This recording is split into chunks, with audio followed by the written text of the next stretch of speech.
The Poor Man and the Rich Man by the Brothers Grimm.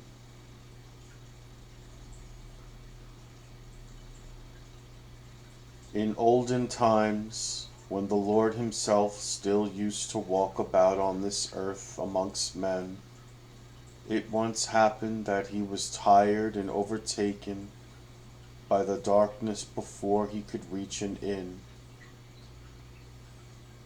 Now there stood on the road before him two houses facing each other, the one large and beautiful, the other small and poor.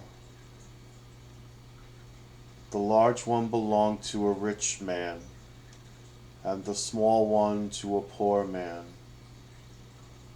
Then the Lord thought, I shall be no burden to the rich man. I will stay the night with him. When the rich man heard someone knocking at his door, he opened the window and asked the stranger what he wanted. The Lord answered, I only ask for a night's lodging.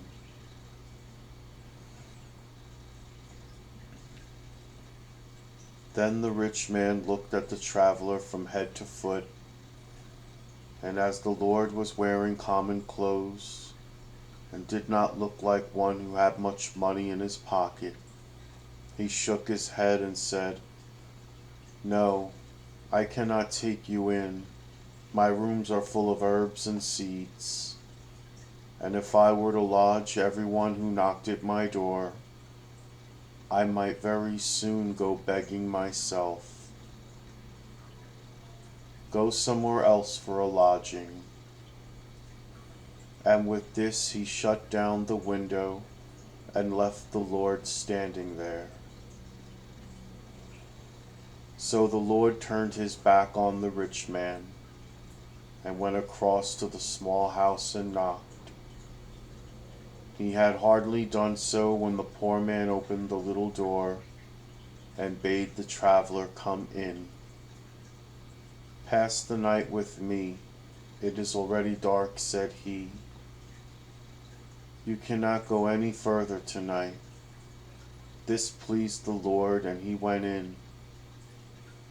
The poor man's wife shook hands with him and welcomed him, and said he was to make himself at home and put up with what they had got. They had not much to offer him, but what they had they would give him with all their hearts. Then she put the potatoes on the fire, and while they were boiling, she milked the goat, that they might have a little milk with them.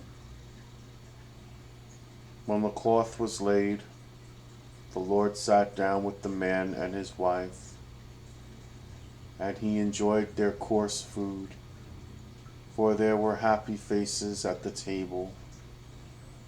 When they had had supper and it was bedtime, the woman called her husband apart and said, Hark you, dear husband, let us make up a bed of straw for ourselves tonight, and then the poor traveler can sleep in our bed and have a good rest.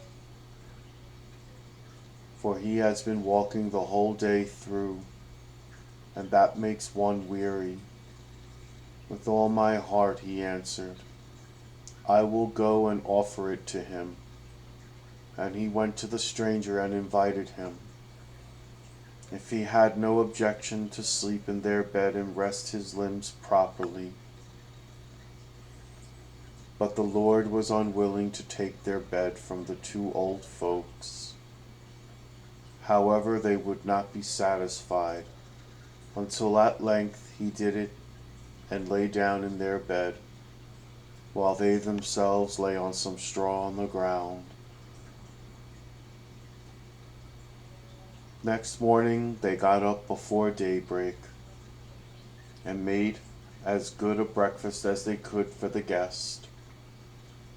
When the sun shone in through the little window, and the Lord had got up, he again ate with them, and then prepared to set out on his journey. But as he was standing at the door, he turned round and said, "As you are so kind and good, you may wish 3 things for yourselves, and I will grant them." Then the man said, "What else should I wish for but eternal happiness, and that we too, as long as we live, may be healthy and have every day our daily bread. For the 3rd wish I do not know what to have." And the Lord said to him, "Will you wish for a new house instead of this old one?" "Oh yes," said the man, "if I can have that too, I should like it very much." And the Lord fulfilled his wish, and changed their old house into a new one, again gave them his blessing, and went on.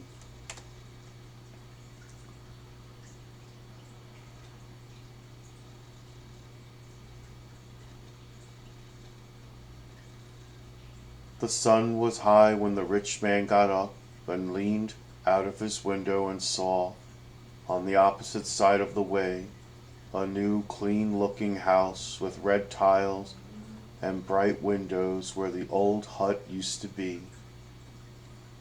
He was very much astonished, and called his wife and said to her,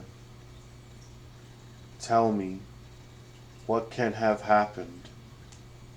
Last night there was a miserable little hut standing there, and today there is a beautiful new house.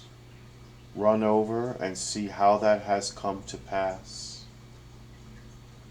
So his wife went and asked the poor man, and he said to her, "Yesterday evening a traveler came here and asked for a night's lodging, and this morning when he took leave of us, he granted us 3 wishes: eternal happiness, health during this life and our daily bread as well, and besides this, a beautiful new house instead of our old hut." When the rich man's wife heard this, she ran back in haste and told her husband how it had happened. The man said, "I could tear myself to pieces if I had but known that. That traveler came to our house too, and wanted to sleep here, and I sent him away." "Quick," said his wife, "get on your horse. You can still catch the man up, and then you must ask to have 3 wishes granted to you." The rich man followed the good counsel and galloped away on his horse, and soon came up with the Lord. He spoke to him softly and pleasantly, and begged him not to take it amiss that he had not let him in directly. He was looking for the front door key, and in the meantime the stranger had gone away. If he returned the same way, he must come and stay with him. "Yes," said the Lord, "if I ever come back again, I will do so." Then the rich man asked if might not wish for 3 things too, as his neighbor had done. "Yes," said the Lord, "he might, but it would not be to his advantage, and he had better not wish for anything." But the rich man thought that he could easily ask for something which would add to his happiness, if he only knew that it would be granted. So the Lord said to him, "Ride home then, and 3 wishes which you shall form shall be fulfilled." The rich man had now gained what he wanted, so he rode home and began to consider what he should wish for. As he was thus thinking, he let the bridle fall, and the horse began to caper about, so that he was continually disturbed in his meditations. and could not collect his thoughts at all.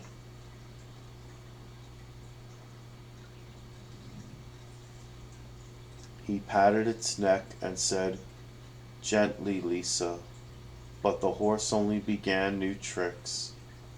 Then at last he was angry and quite impatiently, "I wish your neck was broken." Directly he had said the words, down the horse fell on the ground, and there it lay dead and never moved again.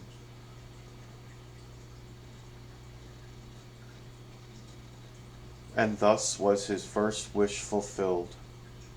As he was miserly by nature, he did not like to leave the harness lying there, so he cut it off and put it on his back, and now he had to go on foot. "I have still 2 wishes left," said he, and comforted himself with that thought.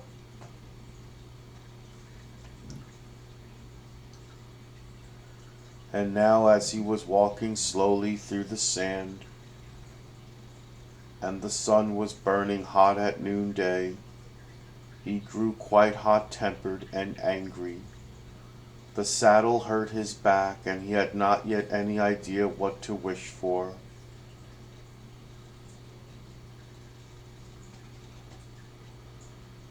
"If I were to wish for all the riches and treasures in the world," said he to himself, "I should still to think of all kinds of other things later on. I know that beforehand, but I will manage so that there is nothing at all left me to wish for afterwards."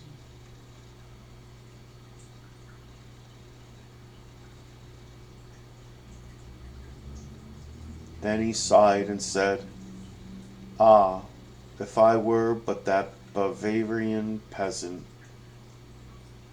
who likewise had 3 wishes granted to him,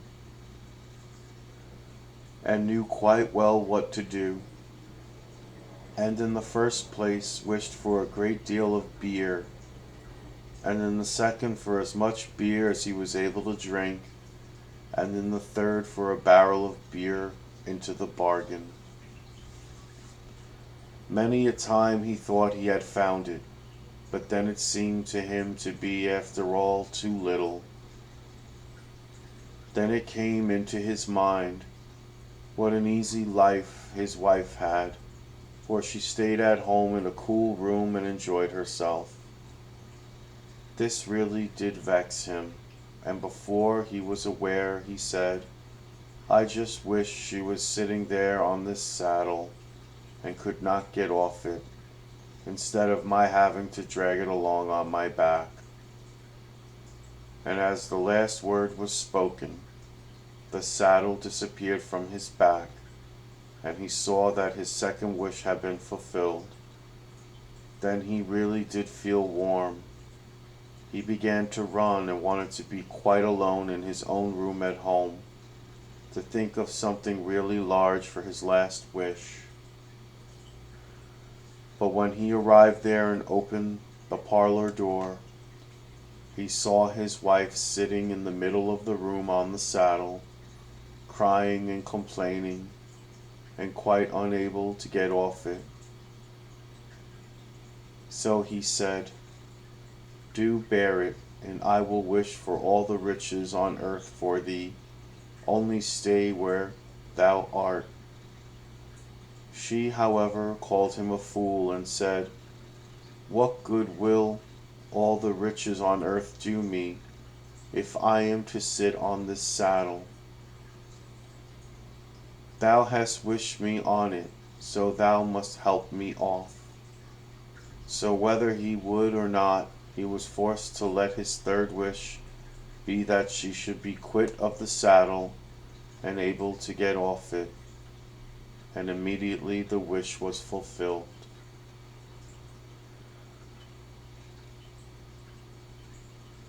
So he got nothing by it but vexation, trouble, abuse, and the loss of his horse. But the poor people lived happily, quietly, and piously until their happy death.